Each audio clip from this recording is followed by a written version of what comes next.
그 중에서도 가장 관심사는 5G입니다. 일본은 2020년 도쿄올림픽이 열리기 전까지 5G 서비스를 상용화하겠다는 목표를 가지고 있습니다. 지금까지 올림픽과 차원이 다른 것을 선보이겠다는 야심이죠. 일본 정부는 처음에는 도쿄올림픽을 5G 올림픽으로 치른다는 정도의 계획을 세웠습니다. 하지만 우리나라가 평창 동계올림픽에서 5G 시범 서비스를 선보이자 마음이 바빠졌습니다. 어떤 분야에서도 우리나라에게 지기는 싫은가 봅니다. 일본은 5G 시기를 앞당겨 올림픽이 시작되기 이전에 테스트와 상용화를 모두 마치겠다고 발표했습니다.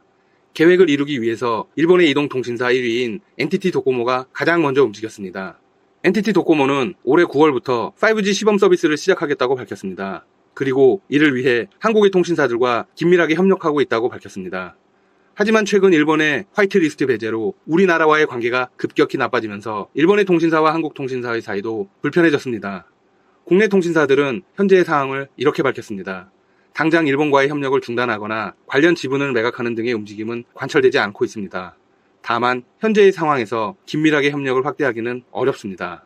물론 일본의 5G 상용화 과정에서 한국의 통신사가 절대적으로 필요한 건 아닙니다. 우리 통신사의 협력 없이도 일본은 5G만 구축이 가능합니다. 문제는 삼성에 달려 있습니다.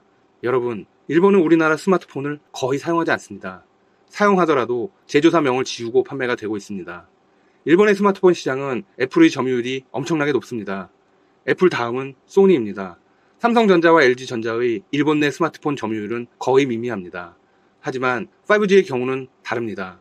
우리나라는 세계 최초로 5G 상용화에 성공했습니다. 삼성전자는 그에 발맞춰 갤럭시 S10 5G를 최초로 출시했죠. LG전자도 뒤를 이어 5G용 스마트폰인 V50 싱큐를 출시했습니다. 따라서 일본이 5G망을 아무리 빨리 구축한다 해도 5G 스마트폰이 없으면 상용화는 불가능합니다. 폰이 없는데 가입자를 모집할 방법은 더욱 없겠죠? 일본 시장을 장악하고 있는 애플은 2020년 하반기까지 5G 스마트폰을 생산할 계획이 없는 상태입니다. 애플은 5G 경쟁에서 한참 뒤지고 있으니까요. 그렇다고 일본이 화웨이 5G 스마트폰을 쓸 수도 없겠죠? 일본, 상당히 난감한 상황이 되었습니다. 삼성전자는 올림픽 공식 후원사입니다. 원래는 일본 시장에 갤럭시 S10 5G 올림픽 에디션을 출시한다고 밝힌 상태입니다. 하지만 일본의 이번 경제 보복으로 인해서 불편한 상황이 되었죠. 삼성전자가 5G 스마트폰 공급을 거부하면 일본은 5G에서 스스로 고립을 자초한 셈이 됩니다. 일본의 선택이 궁금하네요. 지금까지 닥터시사TV였습니다. 여러분 시청해주셔서 감사합니다. 구독과 좋아요 부탁드립니다. 어떤 내용인지 알아보았습니다. 12일 삼성전자에 따르면 업계 최초로 1억 화소의 벽을 깨고 1억 800만 화소 모바일 이미지 센서 아이소셀 브라이트 HMX를 선보였습니다. 이 제품은 지난 5월 공개한 6400만 화소보다 1.6배 이상 늘어난 것으로 모바일 이미지 센서로는 업계 최대 화소수를 자랑하고 있습니다. 성능 또한 개인 휴대폰 동영상 촬영을 넘어 영화나 방송 콘텐츠 등 전문가 수준의 영상 촬영에도 활용할 수 있을 정도로 기술 수준이 높다고 하는데요. 더욱 놀라운 것은 이달부터 아이소셀 브라이트 HMX를 본격 양산할 예정이라는 것입니다. 지난 5월 삼성전자 센서 사업팀 박용인 부사장은 이미지 센서는 2030년 이전에 세계 1위를 달성할 수 있다라고 자신했는데 이 말이 점점 현실로 다가오고 있습니다. 시장 조사업체 IHS 마켓에 따르면 지난 1분기 소니의 글로벌 이미지 센서 점유율은 51.1%로 1위를, 삼성전자는 17.8%로 2위를 차지하고 있습니다. 현재 소니는 4800만 화소 이미지 센서에 머물러 있는 상태인데요. 점유율은 삼성전자가 적은 상태이지만 기술력은 소니보다 몇 단계 앞서 있는 상태이기 때문에 세계 1위 달성은 무난할 것으로 예상됩니다.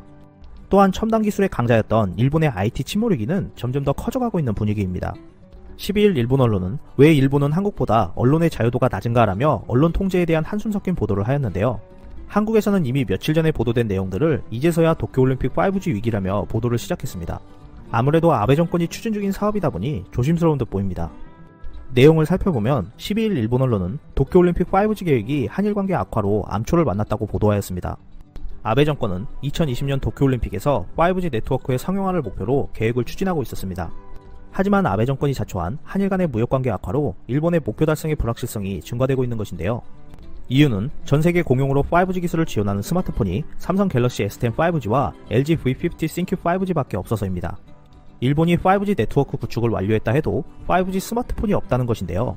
일본에서 점유율이 높은 아이폰 같은 경우도 5G 폰을 내년 가을쯤에나 출시할 예정이라고 합니다.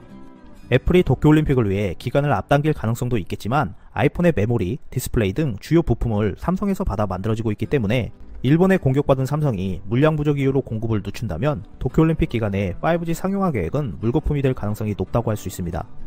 기술, 언론, 문화 등 모든 분야에서 한국보다 뒤처져 가고 있는 일본이 앞으로 어떠한 방향으로 나아갈지 귀추가 주목됩니다. 끝까지 시청해주셔서 감사합니다. 유익하셨다면 구독, 좋아요, 공유하기도 꼭 부탁드립니다.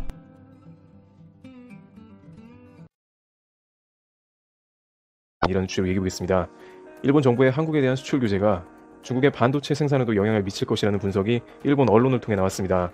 연합뉴스를 통해 인용된 니혼게이저 신문은 일본 정부가 한국으로의 수출을 규제하는 세계 품목에 포함된 불화수의 일부가 삼성전자와 SK하이닉스 중국 공장에서 쓰인다며 이번 규제의 불똥이 중국에 튈 수 있다고 보도했습니다.